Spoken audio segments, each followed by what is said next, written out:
Diego Armando Maradona की कहानी Argentina की एक बेहद गरीब और तंग बस्ती विला फियोरेटो की गलियों से शुरू होती है। बचपन में तीसरे जन्मदिन पर मिली एक साधारण सी फुटबॉल उनके जीवन का सबसे बड़ा सहारा बन गई। वहां के दलदली और उबड़-खाबड़ रास्तों पर खेलते हुए उन्होंने गेंद को अपने पैरों से नियंत्रित करने की वो जादुई कला सीखी, जिसे देखकर बड़े-बड़े रक्षक हैरान रह जाते थे। महज 8 साल की उम्र में उनकी प्रतिभा को पहचान लिया गया और जल्द ही वो एक बॉल बॉय से सीधे पेशेवर फुटबॉल के मैदान पर नजर आने लगे।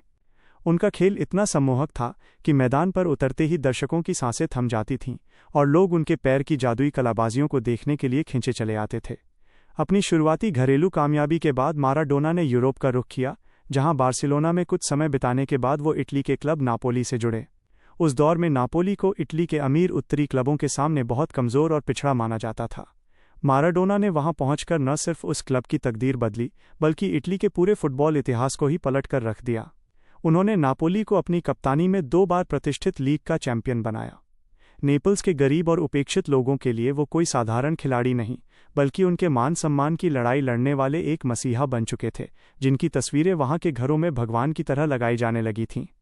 माराडोना के करियर का सबसे सुनहरा और ऐतिहासिक पन्ना 1986 के मैक्सिको वर्ल्ड कप में लिखा गया। इंग्लैंड के खिलाफ क्वार्टर फाइनल मैच में उन्होंने महज 4 मिनट के भीतर 2 ऐसे गोल दागे जो खेल जगत के इतिहास में हमेशा के लिए दर्ज हो गए। पहला गोल उन्होंने अपने हाथ का इस्तेमाल करके चालाकी से किया था, जिसे बाद में उन्होंने खुद हैंड ऑफ गॉड का नाम दिया। लेकिन इसके ठीक 4 मिनट बाद उन्होंने अपनी ही सीमा से दौड़ना शुरू किया और इंग्लैंड के 5 बेहतरीन खिलाड़ियों और गोलकीपर को अकेले छकाते हुए गेंद को नेट में डाल दिया, जिसे आज भी सदी का सर्वश्रेष्ठ गोल कहा जाता है।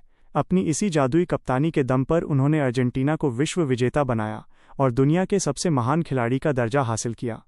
लेकिन इस बेइंतहा शोहरत और सफलता की चकाचौंध के पीछे माराडोना के जीवन में एक गहरे अंधेरे ने भी दस्तक दी।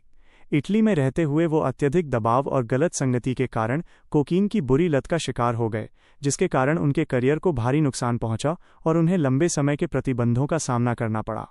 साल 1994 के वर्ल्ड कप के बीच से उन्हें ड्रग टेस्ट में फेल होने के कारण बाहर कर दिया गया, जो उनके खेल जीवन का सबसे दुखद मोड़ था। फुटबॉल से संन्यास लेने के बाद भी उनका स्वास्थ्य लगातार गिरता रहा और आखिरकार साल 2020 में 60 वर्ष की उम्र में इस महान जादूगर ने दुनिया को अलविदा कह दिया।